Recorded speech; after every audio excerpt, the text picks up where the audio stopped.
Hello student, welcome to my channel Sarvan lecturer. आज मैं आपको बताऊंगा जो आपका क्लास 10 हिंदी 2022 के लिए सबसे महत्वपूर्ण प्रश्न जो बोर्ड परीक्षा में 100% पूछा जाएगा। आप लोग देख सकते हो यहां आज हम लोग हिंदी के बहुत सारे महत्वपूर्ण क्वेश्चंस को डिस्कस करने वाले हैं जो बोर्ड एग्जाम के लिए बहुत ज्यादा इंपॉर्टेंट है। तो वीडियो को लाइक कर देना, अगर आप चैनल पर नए हो तो सब्सक्राइब कर लेना, ठीक है। हम लोग एक एक प्रश्न को देखने वाले हैं। सबसे पहले प्रश्न आप लोग देखो, जो कि पहला ही प्रश्न आपके बोर्ड परीक्षा के लिए बहुत ज्यादा इंपॉर्टेंट है, ठीक है। तो यहां क्या लिखा हुआ है, किसी एक एकांकीकार का नाम लिखिए। जो एकांकीकार लेखक हैं, जो एकांकी लिखते हैं, उनका नाम लिखना है। तो यहां आपको किसी एक एकांकीकार का नाम बताना है, ठीक है, जो एकांकी लिखते हैं। ये बोर्ड परीक्षा के लिए बहुत ज्यादा इंपॉर्टेंट है। तो अगर आपको पता है तो बहुत अच्छी बात है, नहीं पता है तो मैं आपको इसका उत्तर बता देता हूं, ठीक है। इसका उत्तर होगा, एक प्रसिद्ध एकांकीकार हैं जिनका नाम है, मैं आपको दो बता देता हूं, ठीक है। फर्स्ट आप लोग समझना, जो कि सबसे ज्यादा इंपॉर्टेंट है, डॉक्टर, ठीक है, राम कुमार वर्मा। कौन है? डॉक्टर राम कुमार वर्मा, ठीक है। ये हैं एक एकांकीकार। और अगर इनकी एकांकी की बात की जाए कि जो इनकी एकांकी है, एक प्रसिद्ध एकांकी, इनका एकांकी है दीपदान। आई होप कि आप लोगों ने पढ़ा होगा दीपदान एकांकी। नहीं पढ़ा है तो पढ़ लेना, ठीक है। तो ये है एक एकांकीकार। अगर दूसरे एकांकीकार की बात की जाए तो वो है उपेंद्र नाथ अशक, ठीक है। उपेंद्र नाथ, याद रखना बहुत ज्यादा इंपॉर्टेंट है। अगर आप एक ही याद रखते हो तो भी अच्छी बात है, क्योंकि बोर्ड परीक्षा में एक ही पूछा जाता है। उपेंद्र नाथ अशक। और इनकी जो एकांकी है वो है तौलिए। कौन सा है? तौलिए, ठीक है। तो ये है हमारा पहला प्रश्न। आई होप कि आपको समझ में आ गया होगा। ये बोर्ड परीक्षा के लिए बहुत ज्यादा इंपॉर्टेंट है, तो याद करके ही बोर्ड परीक्षा में जाना, क्योंकि यहां से आपको क्वेश्चन जरूर देखने को मिलेंगे। यहां अगला क्वेश्चन देखो, क्वेश्चन नंबर 2, जो कि बहुत ज्यादा इंपॉर्टेंट है बोर्ड एग्जाम के लिए। कई बार बोर्ड परीक्षा में पूछा गया है, इसलिए मैं आपको जो बहुत ज्यादा इंपॉर्टेंट है वही क्वेश्चन बता रहा हूं कि अगर आप पढ़ के जाओगे तो बोर्ड परीक्षा में मैं 100% गारंटी लेता हूं कि यही सारे प्रश्न आएंगे, ठीक है। लिखा हुआ है, किसी एक संस्मरण लेखक का नाम लिखिए। किसी एक संस्मरण लेखक का नाम लिखना है, ठीक है। तो संस्मरण लेखक का नाम आई होप कि आपको पता होगा। नहीं पता है तो मैं आपको बता देता हूं। जैसे पहला है, मैं आपको दो संस्मरण लेखक बता देता हूं, जैसे हैं बनारसी दास चतुर्वेदी, ठीक है। बनारसी दास चतुर्वेदी, ठीक है। बनारसी दास चतुर्वेदी। अगर दूसरे एकांक आपका संस्मरण लेखक की बात की जाए तो वो है पदम सिंह। याद रखना, पदम सिंह शर्मा, ठीक है। पदम सिंह शर्मा। तो ये है एक मतलब संस्मरण लेखक। और एक है कन्हैया लाल मिश्र प्रभाकर। तो ये बहुत सारे संस्मरण लेखक हैं। मैं आपको दो जो कि बहुत ज्यादा इंपॉर्टेंट है वही मैंने बता दिया, आप इसे याद कर लेना। पहला है बनारसी दास चतुर्वेदी और दूसरा है हमारा वो है पदम सिंह, ठीक है। ये हमारे जो है एक जो आपके संस्मरण लेखक हैं। कौन है? संस्मरण लेखक, याद रखना। अगला देखो, यहां एक बहुत ज्यादा इंपॉर्टेंट क्वेश्चन है। लिखा हुआ है, क्या भूलूं क्या याद करूं, ठीक है। ये क्या है? क्या भूलूं क्या याद करूं, किस विधा की रचना है? आपको विधा बताना है, किस विधा पर आधारित है, या क्या भूलूं क्या याद करूं किस विधा पर आधारित रचना है, आपको विधा बताना है। जैसे आपके उपन्यास विधा है, आत्मकथा विधा है, कहानी विधा है, जीवनी विधा है, ये सारी विधाएं होती हैं, ठीक है। तो यहां आपको इसका बताना है। तो इसका अगर आपको नहीं पता तो मैं आपको बता देता हूं। ये जो है आपका आत्मकथा विधा पर है, ठीक है। आत्मकथा पर, ठीक है, या फिर आत्मकथा विधा। तो अगर आप लोगों से कोई भी पूछे क्या भूलूं क्या याद करूं किस विधा की रचना है, तो आप लोगों को बताना है आत्मकथा विधा की रचना है। वेरी इंपॉर्टेंट, यानी कि इंपॉर्टेंट है आपकी बोर्ड एग्जाम के लिए, आपके बोर्ड एग्जाम में पूछा जा सकता है। तो ये हमारा क्वेश्चन नंबर 3 है।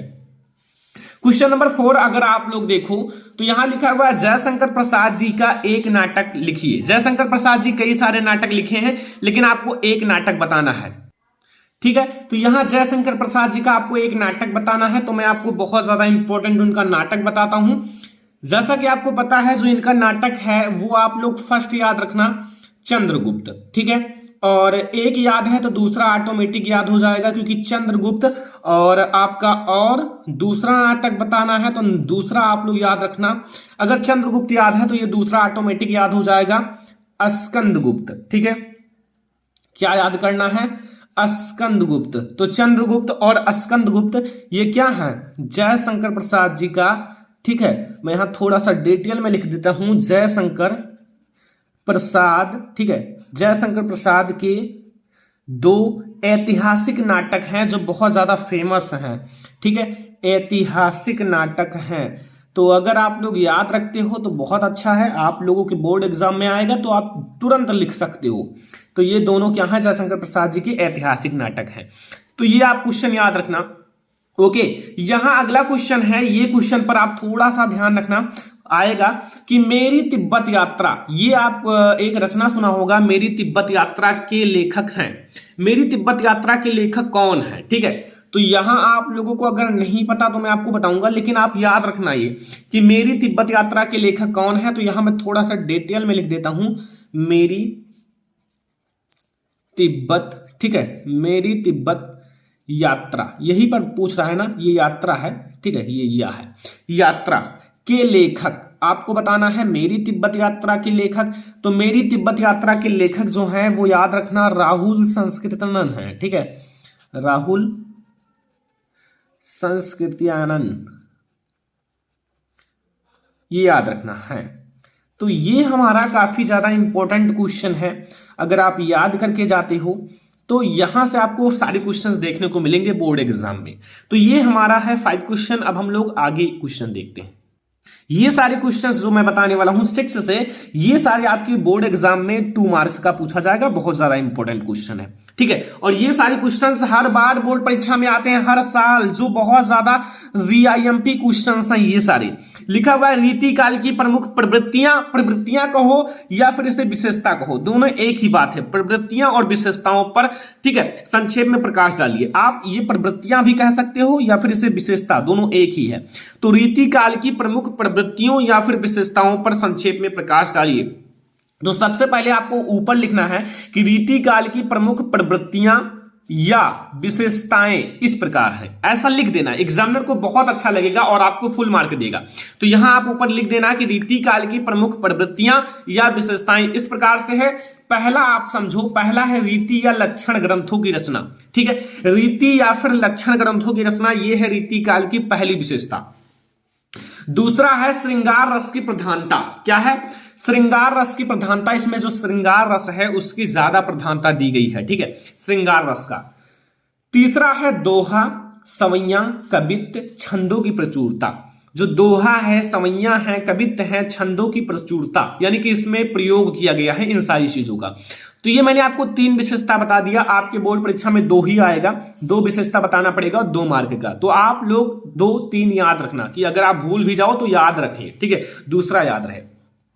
फिर एक प्रश्न रीति काल से आएगा कि रीति काल के आपको 2 प्रमुख कवियों तथा उनकी रचनाओं का नाम लिखना है। ठीक है, अगर वो नहीं आएगा तो ये जरूर आएगा। तो रीति काल की आपको 2 प्रमुख कवियों का नाम बताना है और उनकी रचनाओं का नाम बताना है। तो पहला कवि आप याद रखना केशवदास। क्या याद रखोगे? केशवदास। और केशवदास की जो बढ़िया यानी कि महत्वपूर्ण रचनाएं हैं वो हैं रामचंद्रिका और कवि प्रिया। ठीक है, ये हैं इनकी रचनाएं। अगला देखो, दूसरा है बिहारी। बिहारी लाल जी भी रीति काल के प्रमुख कवि माने जाते हैं। तो इनकी जो रचना है बिहारी सतसई। ठीक है, बिहारी सतसई। तो ये आप याद रखना, ये सारे क्वेश्चंस का आप नोट्स बना लेना, यहां से आपको जरूर बोर्ड परीक्षा में क्वेश्चन देखने को मिलेंगे। तो इसलिए मैं आपसे रिक्वेस्ट कर रहा हूं कि नोट्स बना लो और इसका आप लोग बार बार रिवीजन करो। यहां क्वेश्चन नंबर 8 पर अगर आप फोकस करो तो ये भी एक विशेषता पूछा गया है, लेकिन एक छायावाद युग की विशेषता पूछा गया है।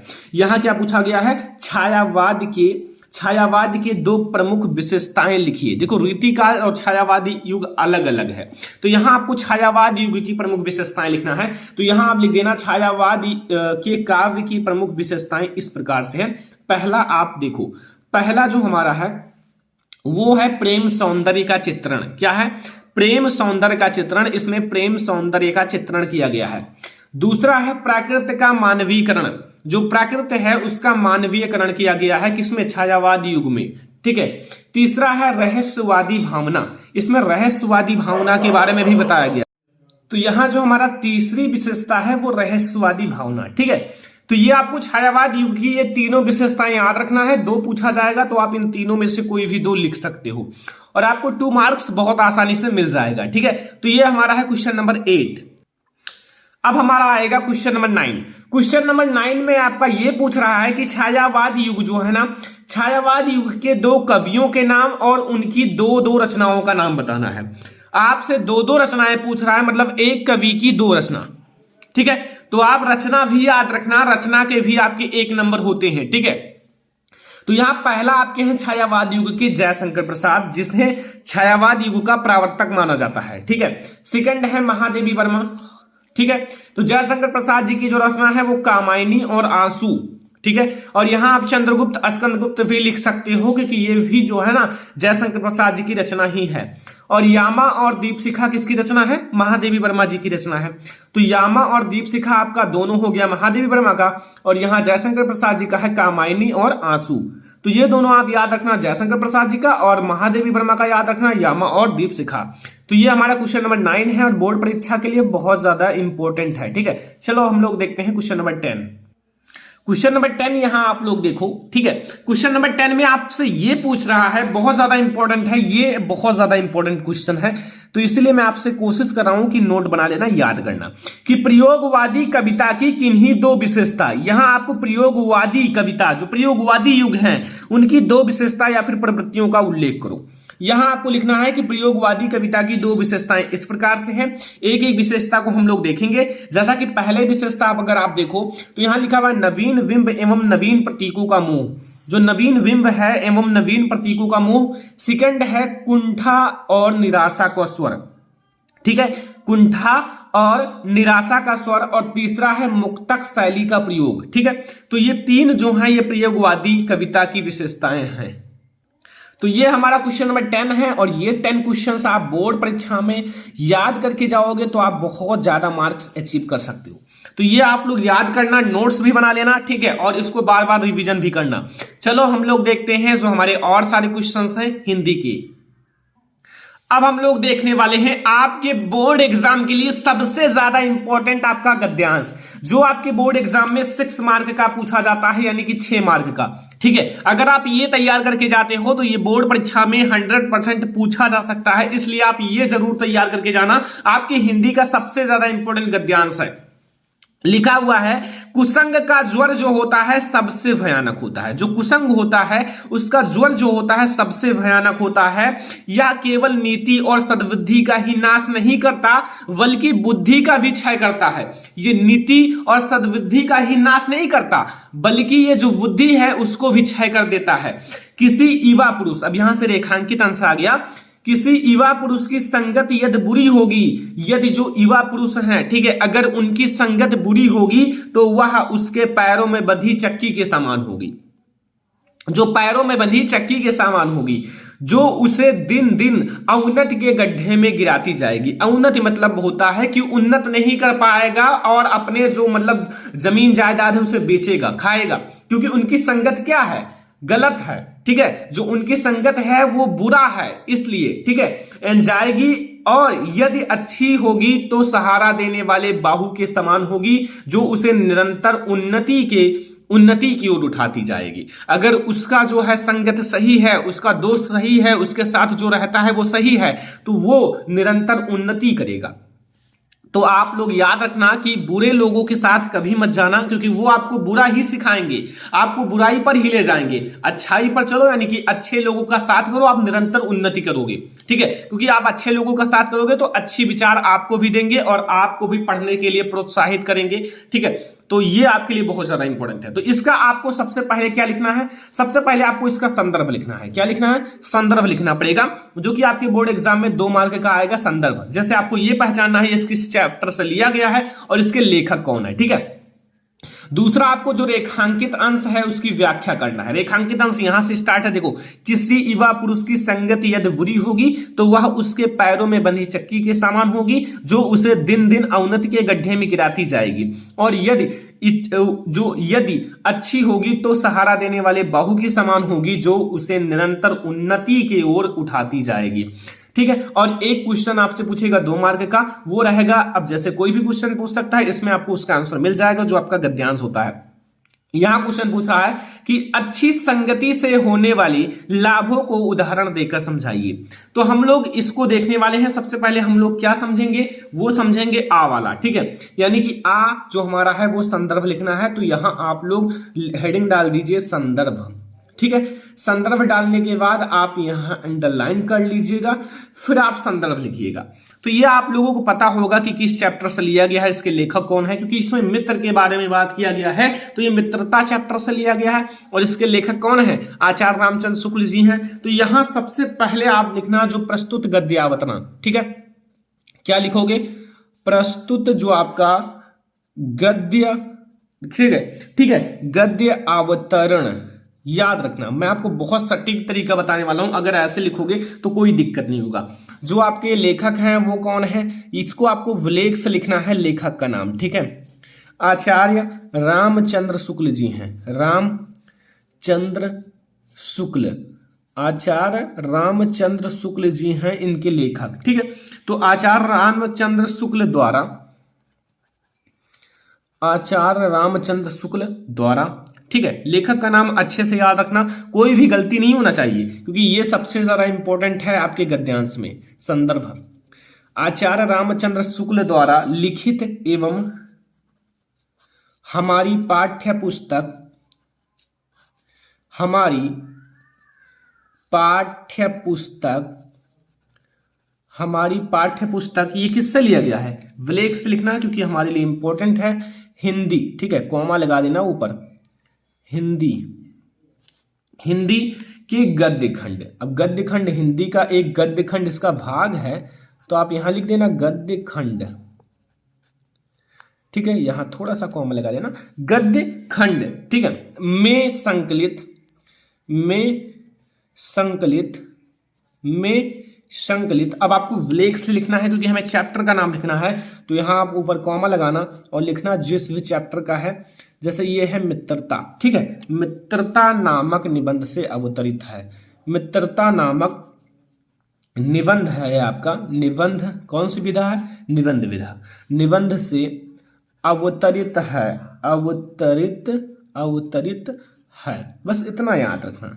ये आपको संदर्भ अगर ऐसे लिखोगे कोई कंफ्यूजन नहीं है। मैंने जहां जैसे आपका ये आपका मैंने विलेख से लिखा क्योंकि लेखक का नाम है, ये मैंने हिंदी भी क्योंकि ये हाईलाइटेड करना है, ये आपका मित्रता जो कि इसके चैप्टर का नाम है, तो मैंने विलेख से लिखा। ऐसा में एग्जामिनर को सबसे अच्छा लिखेगा और आपको पूरा मार्क दे देगा। ठीक है, इतना आप याद रखना। और ये आपको पहचानना आना चाहिए किस चैप्टर से लिया गया, इसके लेखक कौन है।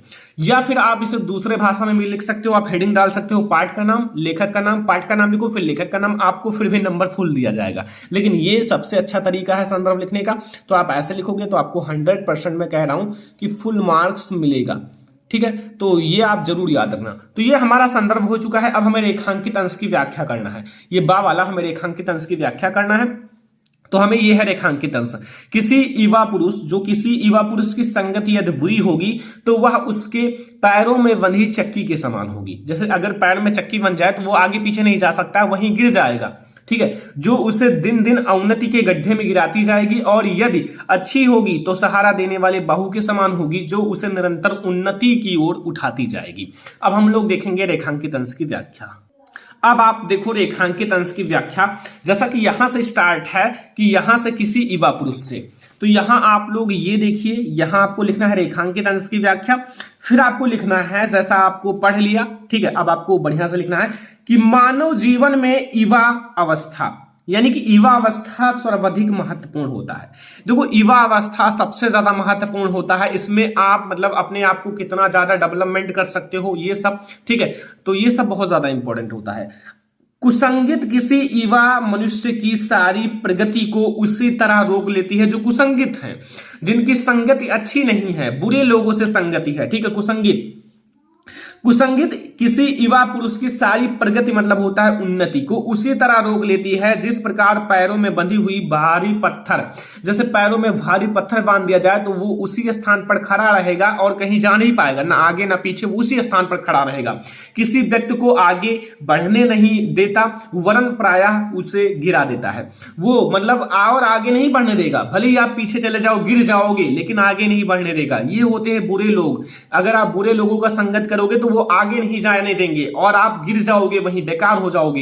इसी प्रकार कुसंगत में लिप्त मनुष्य का पतन होने लगता है। पतन मतलब उनके चाहे जो चीजें हैं वो सारी खत्म होने लगते हैं, पतन होने लगता है, ठीक है।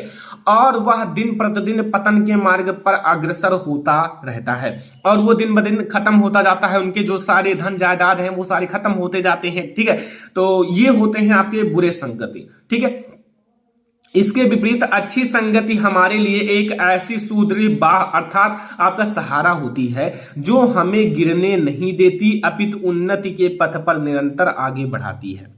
और अगर आपकी संगति अच्छी होगी तो वो आपके लिए एक बाहु के समान होगी जो आपको हमेशा सहारा प्रदान करेगा, आप निरंतर उन्नति करोगे, आपको गिरने से रोकेगा। तो ये होते हैं अच्छी संगति और बुरी संगति। इससे आपको सीख भी मिलता है और बहुत ज्यादा इंपॉर्टेंट है ये आपके बोर्ड एग्जाम के लिए, इसलिए आप इसे जरूर तैयार करके जाना, ठीक है। अब आपसे एक क्वेश्चन पूछा है जो कि आपको मैं दिखा दूं, यहां लिखा हुआ है अच्छी संगति से होने वाले लाभों को उदाहरण देकर समझाइए। तो यहां मैं अच्छी संगति का थोड़ा सा बताता हूं। जैसा कि लिखा हुआ है अच्छी संगति सहारा देने वाली बाह के समान होगी या फिर बाहु के समान होती है जो व्यक्ति की जीवन रक्षक मतलब जीवन की रक्षा करता है और उसे उन्नति की ओर ले जाने वाली होती है और उसे उन्नति की तरफ ले जाती है, ठीक है। उन्हें गिरने नहीं देती है, लगातार उन्नति करते हैं, निरंतर उन्नति करते हैं, ठीक है। तो ये हमारा है 3, यानी कि यहां से आपको 2 मार्क मिल जाएगा। इस तरह से आप करोगे तो आपको फुल मार्क मिल जाएगा। तो ये है हमारा गद्यांश। आई होप कि आपको ये गद्यांश समझ में आ गया होगा। अगर ये गद्यांश बोर्ड परीक्षा में आएगा तो आप चुटकियों में कर सकते हो। आप इसका रिवीजन करो, ना समझ में आए वीडियो को दोबारा देखो लेकिन पूरा समझ के जाना, ठीक है। क्योंकि बोर्ड एग्जाम के लिए सबसे ज्यादा इंपॉर्टेंट गद्यांश मैंने ढूंढा है और यही आपके बोर्ड एग्जाम में आ सकता है, ठीक है। तो ये हमारा है गद्यांश। अब हम लोग देखेंगे जो आपके लिए सबसे ज्यादा इंपॉर्टेंट पद्यांश है। यहां आप लोग ये पद्यांश देखो, बोर्ड एग्जाम के लिए सबसे ज्यादा इंपॉर्टेंट, ठीक है। ये आपका पद्यांश है जो कि आपका तुलसीदास जी का है, ठीक है। मैंने बता दिया तुलसीदास जी का। ये आपका बहुत ज्यादा इंपॉर्टेंट पद्यांश है, तैयार करके ही जाना। 2011, 13, 15, 17, 19 में आया हुआ है। बहुत ज्यादा इंपॉर्टेंट पद्यांश है। सबसे पहले आप इसे ध्यान से पढ़ो। जब आप ध्यान से पढ़ोगे तभी इसका अर्थ भी निकाल पाओगे, वरना नहीं निकाल पाओगे अर्थ। लिखा हुआ है सुनि सुंदर बैन सुधारक साने सयानी है जानकी जानी भली, ठीक है। तिरछी करी नैन दै सैन तिन्हे समुझाई कछु मुस्काई चली, तुलसी ते ही अवसर सोहे सभय अवलोकति लोचन लाहु अली, अनुराग तराग से भानु उदय विगसी मानो मंजुल कंज कली। बहुत ज्यादा इंपॉर्टेंट है, बहुत सुंदर पद्यांश है जो आपके लिए बहुत ज्यादा इंपॉर्टेंट है। तो आप इसे जरूर तैयार करके जाना। सबसे पहले हम लोग सीखेंगे इसका संदर्भ कैसे लिखा जाता है, प्रसंग कैसे लिखा जाता है, व्याख्या कैसे लिखा जाता है।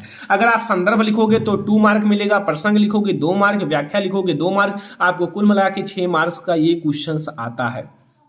तो इसलिए मैं आपसे कह रहा हूं कि ये जरूर तैयार करके जाना, ठीक है। और मैं आपको बताऊंगा जो तैयार करके जाना। तो चलो अब हम लोग देखते हैं इसका संदर्भ कैसे लिखें। तो यहां आपका तुलसीदास वैसे लिखा हुआ है तुलसी, तो ये आपको पता हो गया कि तुलसीदास जी इसके आपके कवि हैं, ठीक है, कविवर हैं, रचयिता हैं, ठीक है। तो चलो अब हम लोग देखते हैं इसका संदर्भ।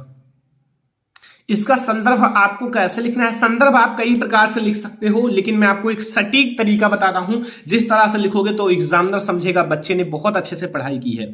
सबसे पहले आप लिखना प्रस्तुत। यह आपका क्या है जो आपको लिखना है, प्रस्तुत, ठीक है। प्रस्तुत, ध्यान रखना मैं आपको बहुत अच्छे से बताने वाला हूं। प्रस्तुत काव्य पंक्ति, ये आपका काव्य खंड है ना, ठीक है। वो गद्य खंड था, ये काव्य खंड है या फिर आपका पद्य है, ठीक है। प्रस्तुत आपकी काव्य पंक्तियां, ये पंक्तियां है ना, काव्य पंक्तियां हमारी पाठ्य पुस्तक, ठीक है, हमारी पाठ्य पुस्तक, याद रखना बहुत अच्छे से बताने वाला हूं। तो यहां हमारी पाठ्य पुस्तक, यहां आप ब्लैक से लिखना हिंदी, ठीक है। अगर आप इतना अट्रैक्टिव लिखोगे तो एग्जामिनर आपको फुल मार्क देकर ही जाएगा। हिंदी के आपके काव्य खंड, वो गद्य खंड था, ये आपका काव्य खंड है। इतना तो आप याद ही रख सकते हो। काव्य खंड, काव्य खंड के, अब ये जो आपका चैप्टर है ना उसका नाम है धनुष भंग। क्या नाम है? धनुष भंग। ठीक है, धनुष भंग, बीच में थोड़ा सा डैश दे देना, धनुष भंग। ठीक है, कविता, ये आपका कविता है धनुष भंग कविता शीर्षक से अवतरित है। धनुष भंग कविता शीर्षक से क्या है? अवतरित है, अवतरित है। ठीक है, इतना समझ में आया, कोई दिक्कत नहीं है।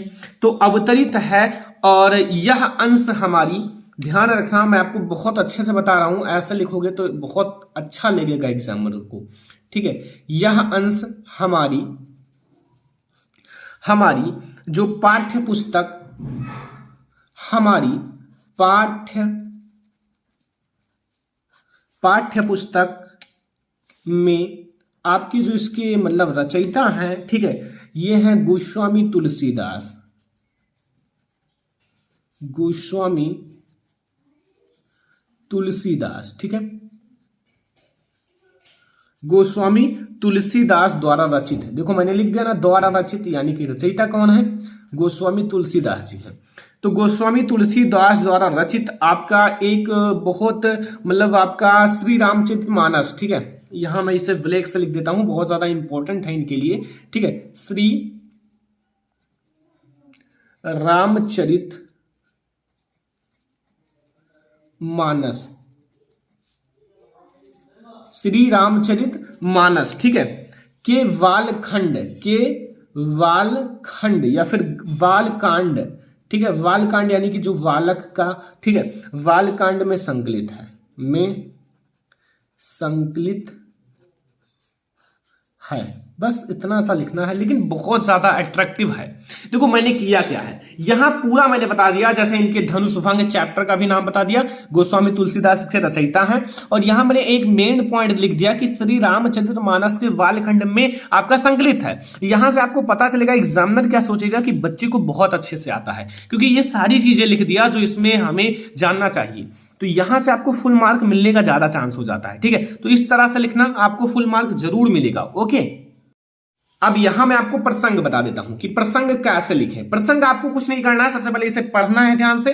तो प्रसंग में आपको इसका एक छोटा सा भाग लिख देना है, जैसे इन पंक्तियों में जो ग्राम वधू हैं, जो ग्राम की वधू मतलब होता है जो महिलाएं होती हैं, के प्रश्न का उत्तर देती हुई सीता, जो सीता जी हैं, अपने हाव भाव से ही राम के विषय में सब कुछ बता देती हैं। अपने हाव भाव, अपने इशारे से, अपने मुस्कुराहट से राम जी के बारे में सब कुछ बता देती हैं, और गांव की नारियां समझ भी जाती हैं कि ये कौन है इनके। ठीक है, तो यहां से आपको प्रसंग लिखना है। अब व्याख्या में आपको बहुत अच्छे से बताने वाला हूं।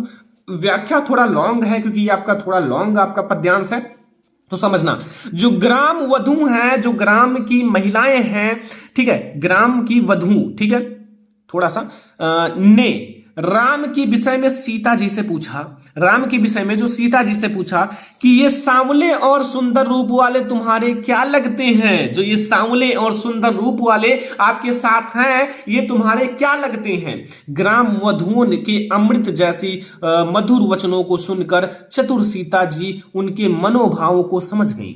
जब ग्राम वधुओं के इन चतुर, जो उनकी मतलब एक मधुर बातों को सुनकर, वचनों को सुनकर जब सीता जी उनके बातों को सुनती हैं, तो उनके मनोभाव, उनके दिल की बातों को समझ जाती हैं, आखिर ये हमसे पूछना क्या चाहती हैं। ठीक है, तो सीता जी ने उनके प्रश्न का उत्तर मुस्कुराहट, मतलब अपने मुस्कुराहट से तथा संकेत भरी दृष्टि से ही दे दिया।